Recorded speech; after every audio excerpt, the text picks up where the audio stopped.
What's up, everyone? Welcome back to yet another MLB recap. We have a lot to talk about in today's video. Clayton Kershaw, I think that his controller died mid-windup because I have never seen this, not only from just a pitcher, but a GOAT pitcher, Clayton Kershaw. What the heck happened? Mike Trout nearly won someone a truck on this 440-foot home run, but did the Angels win? We'll talk about that game later on. Mickey Mantle is currently playing center field for the Pirates, like no joke. Brian Reynolds, he looks like Mickey Mantle out there to start the season. And then also we're going to talk about how the Mets made a terrible trade and it just got even worse, so stay tuned for that. Remember, everyone, if you're going to any baseball games, concerts, anything like that, use code Fuzzy on SeatGeek to save yourself 20 bucks off. And also, if you like baseball, subscribe to the channel because we're on the road to 450,000 subs. Now, because there were a few postponements from the day prior, there are going to be a few games, so make sure you guys sit tight. It is going to be a good one. The Twins and the Astros, they faced off as Jose Urquidy and Sonny Gray. They had themselves a day. Jose only allowed one earned run over 5 innings. He struck out 6, so that's pretty good. But Sonny Gray, he was pitching like his family was dangling over a pool of crocodiles and there was a villain laughing in the distance. And the only way to save them was by striking out 13 hitters. Yes, 13 hitters over 7 innings. He allowed just 1 hit over those 7 frames. This one, unfortunately, for Sonny Gray is going to need extras, so he does not get the W, but Jose Miranda and Kyle Farmer, they team up to walk off the Houston Astros. Minnesota is looking scary, whereas the Astros, they're kind of scuffling as of late, but it's only the first week of April. They're going to be okay. There are so many storylines in this Pirates versus White Sox game, so let's kind of break it down piece by piece.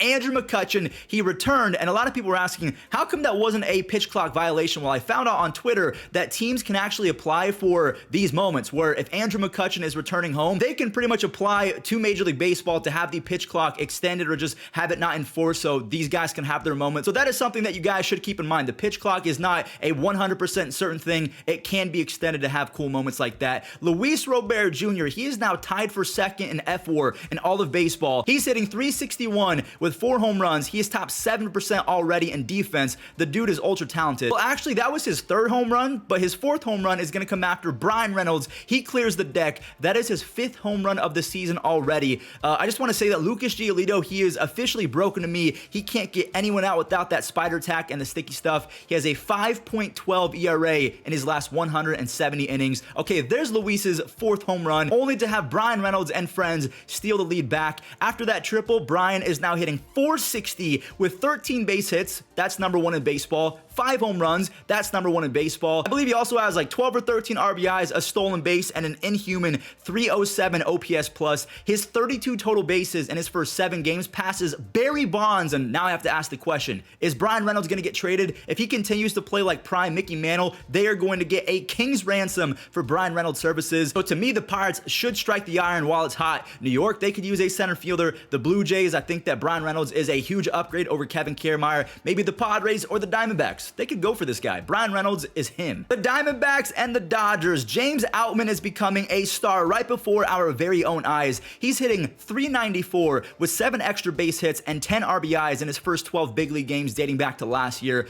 Corbin Carroll's superhuman speed came in huge on the single. This kid moves on the bases. He just kind of flies through the air, and defenders, they have to rush what they're doing, so he's going to get on base a ton just with infield singles. This next clip, it makes me so happy because Evan Longoria, he is raking a .430 average with 4 extra base hits and 14 at-bats, a future Hall of Famer in my opinion. He just has to keep it going, and that right there is an absolutely gorgeous cut if you ask me. Corbin Carroll has 18 extra base hits and a 125 OPS plus in his first 40 big league games that will play. The Diamondbacks, they scored a few runs that weren't really needed as their bullpen threw 4+ no-hit innings, but it was cool to see Gabriel Moreno, a former top prospect, out there and contributing. And if you missed it, yeah, Clayton Kershaw's controller died mid-windup. I have absolutely no idea what happened. If I had to guess, it was probably something with the pitch clock, and he was trying to just let it go before the time expired. Yeah, that was interesting. The Yankees and the Orioles, this was a very fun game. Adam Frazier looks normal again, and that's only because I was talking smack about him over the offseason. I pretty much said that he was awful, so of course, the baseball gods are making me look stupid. A few runs later, rookie Gunnar Henderson doubled in Santander to make it a 4 spot, which was huge because former Oriole Franchi Cordero, who was released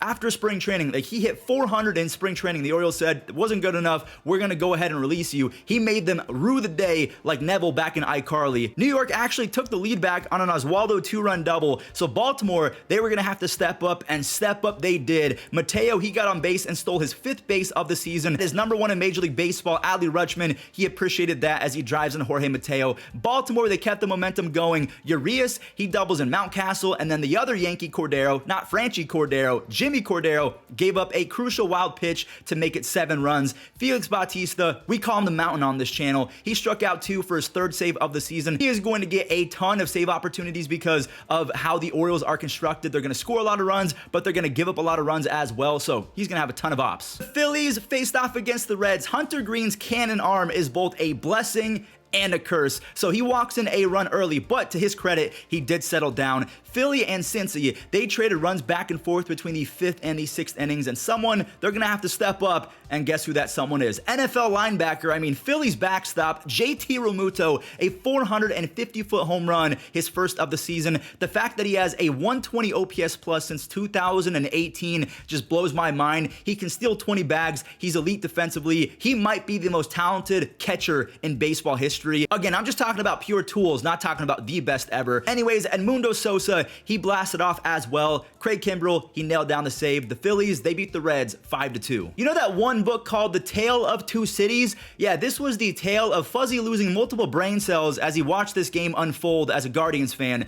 Aaron Savali, he turned back into the Aaron I know. He fools you with decent starts every so often, so you think that he's going to be good. No, you cannot trust the guy in my opinion. JP Crawford, he breaks the shutout with an RBI double, and right after Ty France brought it to within 1, JP Crawford, he did it again, and then the script, it wrote itself as Julio Rodriguez, JRod, continues to feast on Cleveland pitching. He has 2 home runs on the season, both against Cleveland. And he also made some history because he stole a base earlier in the game. So on that home run, combined with the stolen base, he became the first player in Major League Baseball history to have 30 home runs and 28 stolen bases over their first 140 games. The bullpen for Seattle is absolutely unfair, a real-life cheat code. You're not going to win very many ball games if you're losing going into the 7th. Another 1-run win in a Padres versus Braves game, so let's see who came out victorious. Nelson Cruz, he drove in 2 of the first 3 runs early on, and they needed all 3 of that because Atlanta, they fought back. The Braves, they quickly got back into it off of Nick Martinez, who, to be honest with you guys, I know that he started, I think, game 1 for Team USA, and people think that he's pretty good. I don't see a lot there.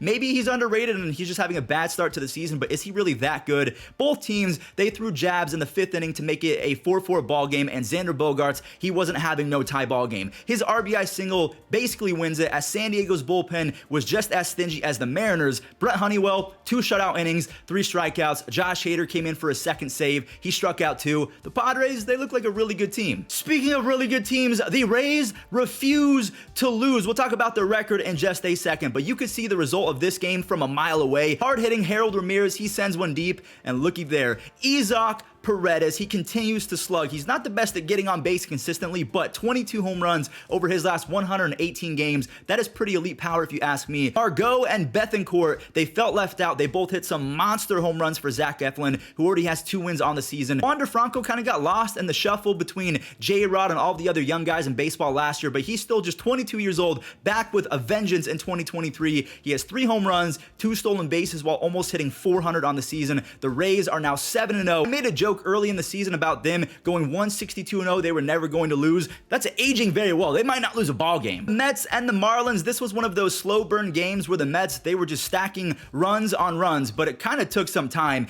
Pete Alonso's RBI single in the 4th made it a 4-0 ball game, and Tylor, we call him Tylord McGill, he's been super impressive. He's putting the team on his back for the 2nd consecutive April. Last April in 2022, he had a 1.93 ERA over his first 5 starts, and then the wheels kind of fell off, not gonna lie. But a 6-inning dominant performance. Can it last? That's the question. Starling Marte and the Mets offense, they brought out the boomsticks for the second half of this game. Lindor, he ran into a 2-run home run, his first, and someone must have angered Pete Alonso because 3 home runs over the last 24 hours just happened, and some early season baseball stats. He's hitting 220, but has an insane 147 OPS plus. That's just the early season baseball stats for you. Now, staying with the Mets, if you guys don't remember, a few months ago, the Mets made a terrible trade. They traded for Darren Ruff, and then they sent to the Giants JD Davis, a guy named Thomas Zupacki, something like that, 2 prospects, and technically Darren Ruff. So yeah, the Mets, they traded for Darren Ruff. He was terrible. They released Darren Ruff, and now Darren Ruff is back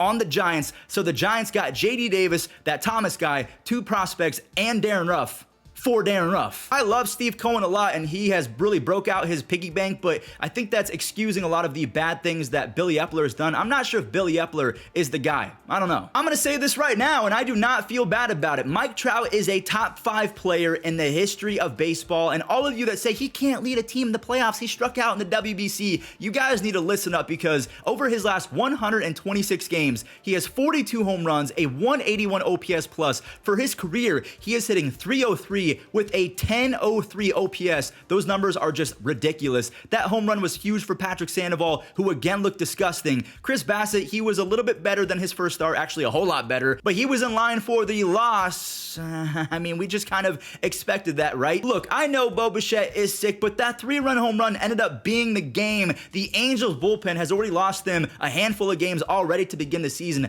They could lose an extra 15 to 25 games over the course of the season. That's how bad their bullpen is. They cannot afford that, especially with the West kind of being open right now. The Astros have not been playing their best baseball as of late. The Rangers, we'll talk about them later on, but it's the Mariners and the Angels time to go ahead and try and steal the top dog in that division. And right now, I don't know about that Angels bullpen. It's really scary. Jordan Romano's road to 70 saves is officially on. He has 4 over the first 8 games. Everyone not named Mike Trout and Shohei Ohtani went hitless. So just a typical Angels game. The bullpen implodes, and Ohtani and Trout got no help. Cardinals fans were not happy with me about a week ago when I made my 2023 projections, and I think I left them out of the playoffs, and that's just because I think so highly of the Brewers. And listen, I know it's April 8th and the season just started, but Jack Flaherty, even though he hasn't really given up a ton of runs, he's gotten so lucky. He has 13 walks in 10 innings. That is not good. Something has to give soon. Either he's getting very lucky and time is going to be of the essence where he's going to start giving up more runs, or he's going to correct the command. Only one of those two is going to happen. But the Brewers are now 6-1 with Corbin Burns not pitching like himself. Brandon Woodruff is looking so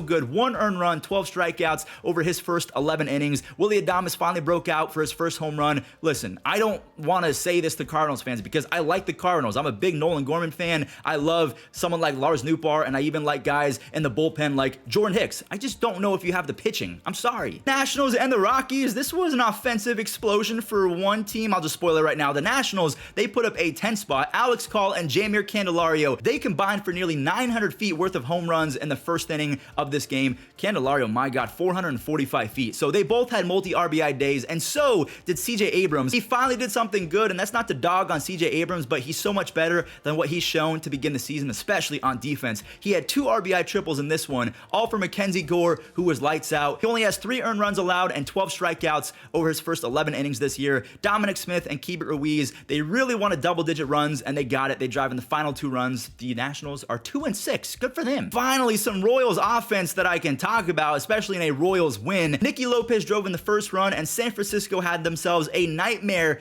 4th inning. Get it? Because Vinny Pasquantino, his nickname is the Italian Nightmare. Anyways, he's on the board. He has not looked great, and I'm talking about going to spring training. I'm talking about the World Baseball Classic. I'm hoping that the league has not figured him out because Vinny Pasquantino is really good, and I'm hoping that it stays that way. Brad Keller, he continues to be one of the best bad pitchers in baseball. 1 run on 3 hits, so that means in the next start, he's probably going to give up 7. Be wary of that, Royals fans. Salvi, he barreled 1. He is 1 away from 225 home runs for his career, and a prime trade candidate, in my opinion, Scott Barlow, he struck out 2 for his first save. I don't know what the ceiling is for either of these teams, the Royals, the Giants. They're kind of weird to me because the Giants, they hit 13 home runs in a series, and then they score 1 run against Brad Keller. The Cubs and the Rangers, if you had Marcus Stroman being the best pitcher in baseball to begin 2023, congratulations, you're smarter than I, because I did not have that. He's not bad by any means, but he's been nearly unhittable. He got 1 run in the 4th inning thanks to Cody Bellinger, who has 6 RBIs. Shout out to him. Marcus Stroman, he got stronger and stronger. He shut down the Rangers offense over 6 innings. He came away with 6 strikeouts as Ian Happ doubled in 1 more, and Michael Fulmer turned into prime Mariano Rivera. 2 innings, 1 hit, 4 strikeouts for his first Chicago Cubs save. Ooh, that was a tough recap. I'm not gonna lie, my sleep schedule has been all over the place, so my brain feels like a cup of vanilla pudding right now, but I'm gonna hopefully be better over the next few days. Thank you guys for watching until the end. If you did, shout out to you, and have a great rest of your day.